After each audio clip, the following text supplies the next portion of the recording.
In this lecture, we are going to make a step-by-step animation from this project. The first topic is what is 4D. When we create a timeline, we can create a step-by-step animation. This step-by-step animation is based on our 3D project that we are working on. And an animation is created from the beginning of the project until the end.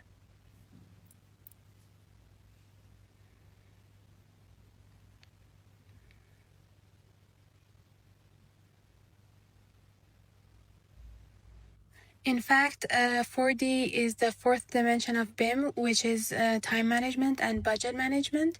Now, how do we make the step-by-step animation? The software we use to create the step-by-step animation is Navisworks. But we need two things to be able to create this animation in Navisworks. One of them is timeline program and the other is a 3D model. How is 3D created? 4D is created by connecting 3D objects to a timeline program. So I don't know if you understand what I said or not, but I will tell you again. So 4D is created by connecting 3D objects to a timeline program. In fact, we do this connection in Navisworks software. We have a 3D model and a timeline program.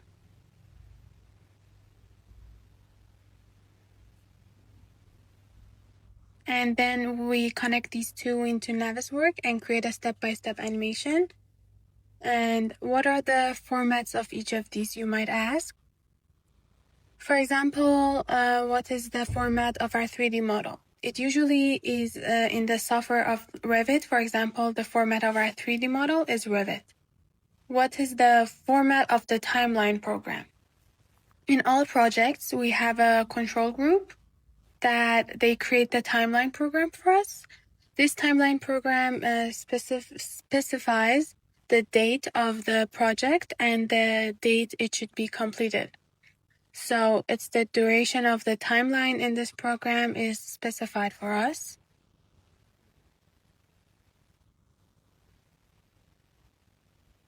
For example, foundation, concrete cutting, the construction of the third underground column, the construction of the second underground column, each of these are in the timeline. And we consider a time in the timeline program for each of them. This timeline program should be sent to you by the control group. Usually when this timeline program is sent to you, in order for you to be able to use it in the 4D construction, you need to reply to a number of comments. Usually 2 or 3 versions of this timeline program will be changed to reach the appropriate format that is necessary for creating animation. So you have to find this timeline program from the control group. And what is the format of this timeline program, you might ask? Guys, usually the format of this timeline program is MSP or Microsoft project. For example, for this Kimios project, the same project that we're working on, they sent us an MSP file. MSP can be Microsoft project or Microsoft Office programs. Excel is also an MSP. Primavera can also be an MSP. In fact, these are formats that you can use in Navisworks for 4D construction, but usually the format we have is MSP for Excel. So far, we've learned that for the construction of a 3D animation, we need a 3D model that we have a timeline program with that we find from the control group. And then we can make the 3D animation from it. Okay, so now let's learn the 4D construction step by step together. Guys, first I opened this file that is actually for the timeline program, which is an MSP format. As you can see here, we have a series of tasks, and which are tasks for this project. Each of these has a subtask, which is a complete task that has a series of sub-components. Now you have to be familiar with these in order to work with it. I will give you a complete explanation and I will skip it for now. For example, the construction part starts with the foundation. The entire foundation project must be completed in 48 days, which includes a series of tasks. When we go to the third subtask, which took 42 days, so the start is from this date and the finish is also from this date. This is also an example that MSP software gives you. Now, a series of tasks, as you can see here, their execution and simulations, that is, it's executed in one date and it must be completed in one date. For example, this task starts in the middle of this task. You can see here, like, this is a timeline program, which is layer by layer for software execution. Or the execution of columns, the installation of doors, mechanical and electrical equipments, and so on. We have this. And now we are able to get it from the format we wanted by going back and forth 2 to 3 times in control group. Guys, first I have to tell you that in order to be able to connect these tasks to objects in the third subtask model, we have to use a common code between these two. For example, for the foundation or for the execution of the third subtask, I have to give a code in this MSP to that task that executes the third subtask. I give a code, then I go to Revit and I select the columns under the third subtask and I give the same code to it. So in the beginning, we have to define a common code, give it to the MSP, and give it to the objects in our Revit model. Actually, we have to give it to the common objects, right? Let's get started. So how do I come here and define a new column? Here you can right click. Here you have the insert column. I can write anything here. For example, I come here and I will write text 1 for this. You just have to remember what the first name you give it is. This is very important. Here I use the empty text 1. Then I double click on it. For example, I put the name and I say for the ID. Okay. I add a new column. I move this to the side. I make this smaller and I move this. I put it this way, then, and here is the end. Now I have to give it a code for the objects that are in Revit object. So for example, let's say I will come down here. Here we have the third basement. Here we have the columns walls. And this is always for arrows, right? I have to define a code for these because in Revit, I have both columns and walls. And in the contrast to this subtask in the Revit, I have arrows and this is it. I have objects. For example, here I say workshop equipment.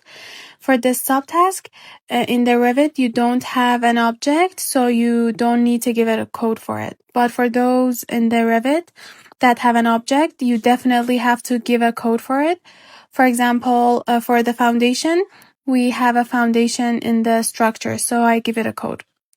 Right. This code, guys, can be anything. That is, you can use short letters. You can write foundation. You can write anything you want as long as there is something, there is a distinction between different subtasks. For example, you can give it the same code to the foundation in the Revit. That is the thing you write here for the foundation. For example, here I say found. And this is the code you got, the ID that actually gave to the foundation. I don't want these anymore because I don't have any rebars. Here I come to the third floor. I will give them to this. For example, for the column and wall cutting, I will say B3. That is basement 3. For example, wall, for example, C. You can give it like column wall. Now I'm giving a lot of completes. For example, you can give it this CW, column wall. I say for the arrows and the third floor, it becomes B3, B, and I will write it like this. Once again, let's go to the second floor subtask. This is the same again. For example, the second floor subtask, I will say B2, CW, B2B, right? This is the same again. It becomes B1, CW, B1B. Now let's go down a little bit so we can see our changes. For example, I'll come here in the architecture. You see here, this is a delegated operation. For example, this is architecture of the third floor subtask. This is the delicate work of the walls in the third floor subtask. Here, for example, I say B3 floor, and here I say B3 wall. You see? Here I say B3 ceiling, again, B2 floor, B2 wall, B2 ceiling. Now, let's change our tasks a bit. For example, the design of the doors. Well, I have the object of the door in every floor. Here I say door B3, door B2, and so on. For example, we come down here for the windows. I can say windows. So win G, for example, win 1, win 2, and so on. Here, for example, I can say elevation north, elevation south, and so on. East and west. In this way, you have to specify these codes for the device that are similar to the objects in Revit. Is this correct?